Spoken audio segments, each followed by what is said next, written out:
India മഹാരാജ്യത്ത് വർത്തമാനകാലത്ത് രൂപപ്പെട്ടിരിക്കുന്ന സാമൂഹിക രാഷ്ട്രീയ ഭൂമികയിൽ നിന്നുകൊണ്ട് ഓരോ പൗരനും എനിക്ക് രാജ്യത്തെക്കുറിച്ചുള്ള കൃത്യമായ ഒരു അവബോധം ഉണ്ടാകണമെന്ന തിരിച്ചറിവ് വേണം. നമ്മുടെ രാജ്യം ലോകത്തെ ഏറ്റവും വലിയ ജനാധിപത്യ രാഷ്ട്രമാണ് എന്ന് നമ്മളെല്ലാവരും ഉദ്ഘോഷിക്കുന്നു. യഥാർത്ഥത്തിൽ നമ്മുടെ ജനാധിപത്യത്തിന്റെ ഇപ്പോഴത്തെ അവസ്ഥ എന്താണ്? ജനാധിപത്യത്തെക്കുറിച്ച് ലോകത്ത് വലിയ പഠനങ്ങൾ നടത്തിക്കൊണ്ടിരിക്കുന്നുണ്ട്. എന്താണ് ജനാധിപത്യം എന്ന് നിർണയിക്കാൻ ഗോതംബർഗ് യൂണിവേഴ്സിറ്റിയിൽ നടക്കുന്ന പഠനത്തിൽ അവർ മുന്നോട്ട് വെച്ച ഒരു വിചാരമുണ്ട്. രണ്ടു വിധത്തിലുള്ള ജനാധിപത്യം ഇവിടെയുണ്ട്. ഒന്ന് ഇലക്ട്രൽ ജനാധിപത്യമാണ്, തെരഞ്ഞെടുപ്പിലൂടെ ലഭിക്കുന്ന ഒരു ജനാധിപത്യം. രണ്ടാമത്തേത് ലിബറൽ ജനാധിപത്യം, സുതാര്യമായ ജനാധിപത്യം. അമേരിക്കയിൽ ജനാധിപത്യമുണ്ടായി 80 വർഷത്തിന് ശേഷമാണ്, അല്ലെങ്കിൽ 8 ദശകത്തിന് ശേഷം അവിടെ ഒരു ആഭ്യന്തര കലാപമുണ്ടായി. പിന്നീട് അത് എങ്ങോട്ട് പോയി എന്ന് ലോകം മുഴുവനും ആലോചിച്ചു. കംപ്ലീറ്റ് ഡെമോക്രസിയിൽ നിന്ന് ആ രാജ്യം എങ്ങോട്ടാണ് പോയത്? ഇന്ത്യ മഹാരാജ്യവും ജനാധിപത്യ വ്യവസ്ഥിതിയിൽ രൂപീകൃതമായ ആധുനിക ഇന്ത്യയുടെ ജനാധിപത്യ രാഷ്ട്രത്തിന്റെ 8ാം പതിറ്റാണ്ടിലേക്ക് കടന്നു വരികയാണ്. ഇവിടെയും ചില അമേരിക്ക ആവർത്തിക്കപ്പെടുന്നുണ്ടോ എന്ന് കാലാവസ്ഥകൾ നമ്മളോട് ചോദിച്ചുകൊണ്ടിരിക്കുന്നു.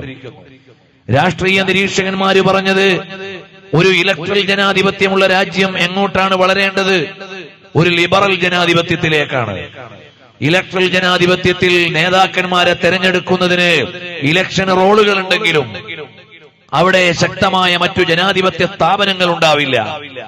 അതേസമയത്ത് ലിബറൽ ജനാധിപത്യം എന്ന് പറഞ്ഞാൽ അവിടെ തെരഞ്ഞെടുക്കപ്പെടുന്നത് ജനങ്ങളുടെ പങ്കാളിത്തത്തോടുകൂടിയാണെങ്കിലും അവിടെ മറ്റു ചില സ്ഥാപനങ്ങൾ ശക്തമായ മൂല്യങ്ങൾ സംരക്ഷിക്കാനുണ്ടാകും. അങ്ങനെ വരുമ്പോൾ ഒരു സ്ട്രോങ് ഡെമോക്രസി ആ രാജ്യത്ത് നിലനിൽക്കും എന്നാണ് രാഷ്ട്രതന്ത്രജ്ഞന്മാർ വിശദീകരിക്കുന്നത്. എന്നാൽ അമേരിക്ക പോലെയുള്ള രാജ്യങ്ങളിൽ ഇലക്ട്രൽ ജനാധിപത്യത്തിൽ നിന്ന് ലിബറൽ ജനാധിപത്യത്തിലേക്ക് വരുന്നതിന് പകരം ഇലക്ട്രൽ ഓട്ടോക്രസിയിലേക്ക് ആണ് ആ രാജ്യം പോയത്. എന്ന് പറഞ്ഞാൽ തെരഞ്ഞെടുക്കപ്പെടുന്ന ഏകാധിപത്യത്തിലേക്ക്. ഈ രാജ്യത്തിന്റെ ജനാധിപത്യം, ഇന്ത്യയുടെ ജനാധിപത്യം ഇപ്പോൾ എവിടെയാണ്? നമ്മുടെ രാഷ്ട്ര ശില്പികൾ കാത്തുവെച്ച് നമ്മുടെ കയ്യിലേക്ക് തന്ന ശരിയായ ഒരു ജനാധിപത്യ വ്യവസ്ഥിതിയിലൂടെ ഈ രാജ്യം നിലനിന്ന് മുന്നോട്ട് പോകാൻ ഒരു പൗരൻ എന്ന നിലയിൽ ഞാൻ എന്താണ് ചെയ്യേണ്ടത്? നമ്മൾ ഓരോരുത്തരും ആലോചിക്കണം. അങ്ങനെ ആലോചിക്കുമ്പോഴാണ് ഉത്തരവാദിത്വമുള്ള ഒരു പൗരനായി ഈ രാജ്യത്തെ ഒരു വ്യക്തിയായി നമ്മൾ മാറുക. അതിന് നമ്മൾ നേടേണ്ട ഒരു കാര്യമുണ്ട്. നമ്മുടെ ഡ്യൂട്ടീസും നമ്മുടെ ഉത്തരവാദിത്വങ്ങളും നമ്മൾ അറിയണമെങ്കിൽ സമഗ്രമായി രാജ്യത്തെ പഠിക്കണം, സമഗ്രമായി ഇവിടുത്തെ സംവിധാനങ്ങളെ പഠിക്കണം. നമ്മൾ അറിയേണ്ട കാര്യങ്ങൾ ആധികാരികമായി അറിയുമ്പോഴാണ് ക്ഷേമകരമായ ഒരു രാജ്യത്തിന് വേണ്ടി നിർണായകമായി നിലനിൽക്കാനും ഇടപെടാനും നമുക്ക് സാധിക്കുക. അങ്ങനെ ഒരു ഉത്തരവാദിത്വത്തിലേക്ക് നമ്മളെ വിളിക്കുകയാണ്.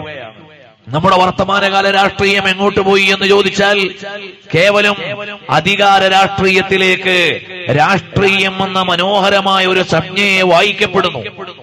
രാഷ്ട്രീയം എന്ന് പറഞ്ഞാൽ അധികാര രാഷ്ട്രീയം എന്ന ഒരു ഇക്വേഷൻ അതിന് നൽകപ്പെട്ടിരിക്കുകയാണ്. എന്നാൽ അതിൽ നിന്ന് മാറി രാഷ്ട്രക്ഷേമത്തിന് വേണ്ടിയുള്ള ഏതു വിധത്തിലുള്ള ഇടപെടലിനെയും രാഷ്ട്രീയമായി കാണാനും അനുസൃതമായി അരാഷ്ട്രീയതയിൽ നിന്ന് ജനതയെ മോചിപ്പിക്കാനുമുള്ള പ്രവർത്തനങ്ങൾ നമ്മുടെ ഭാഗത്തു നിന്നുണ്ടാവണം.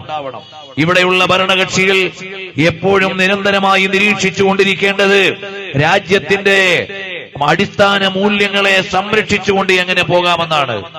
യഥാർത്ഥത്തിൽ സ്വതന്ത്ര ഇന്ത്യയിൽ എപ്പോഴാണ് ജനാധിപത്യത്തിനെതിരെയുള്ള ചില വിചാരങ്ങൾ ഉയർന്നു വന്നത്?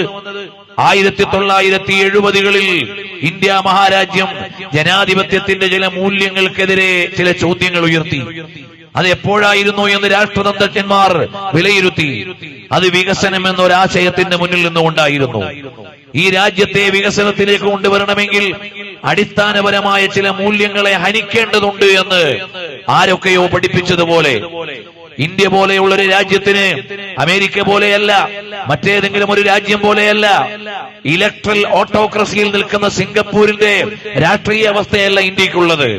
അങ്ങനെ ലോക രാഷ്ട്രീയ മുഴുവനെ പഠിച്ചു നോക്കിയാൽ 150 കോടി ജനങ്ങളുള്ള വൈവിധ്യങ്ങളുടെ മനോഹരമായ ഈ ഭൂമിയിൽ അടിസ്ഥാന ജനാധിപത്യ മൂല്യങ്ങളെ സംരക്ഷിക്കണമെങ്കിൽ ഒരുപാട് ഉത്തരവാദിത്വമുള്ള പൗരന്മാർ ഇവിടെ ഉണ്ടാകേണ്ടതുണ്ട്. രാഷ്ട്രീയം എന്താണെന്ന് തിരിച്ചറിയുന്നവരിവിടെ ഉണ്ടാകേണ്ടതുണ്ട്. രാഷ്ട്രീയത്തെക്കുറിച്ചുള്ള കൃത്യമായ അവബോധങ്ങൾ വേണം. ഭരണകക്ഷി എപ്പോഴും ആലോചിക്കേണ്ടത് രാഷ്ട്രത്തിന്റെ അടിസ്ഥാന മൂല്യങ്ങളെ പരിപാലിച്ചുകൊണ്ട് വികസനത്തിലേക്ക് എങ്ങനെ രാജ്യത്തെ കൊണ്ടുപോകാമെന്നാണ്.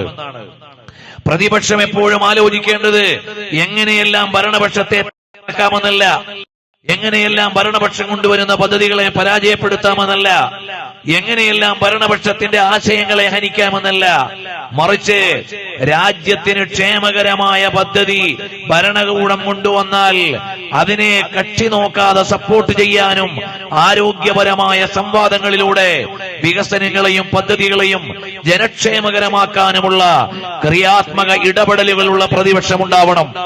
നമ്മുടെ രാജ്യത്തെ പ്രതിപക്ഷങ്ങൾ എങ്ങനെയാവുന്നുണ്ടോ എന്ന് നമ്മൾ ആലോചിക്കണം. പൗരന്മാരായ നമ്മൾ തിരിച്ചറിഞ്ഞിരിക്കണം എങ്ങനെയാണ് നമ്മൾ പ്രവർത്തിച്ചു കൊണ്ടിരിക്കുന്നത് എന്ന്. ഭരണാധികാരികൾക്കുള്ള മനോഹരമായ മാതൃകകളുണ്ട്. അതെപ്പോഴും മാനുഷിക മൂല്യങ്ങളെ പരിഗണിച്ചുകൊണ്ടായിരിക്കണം.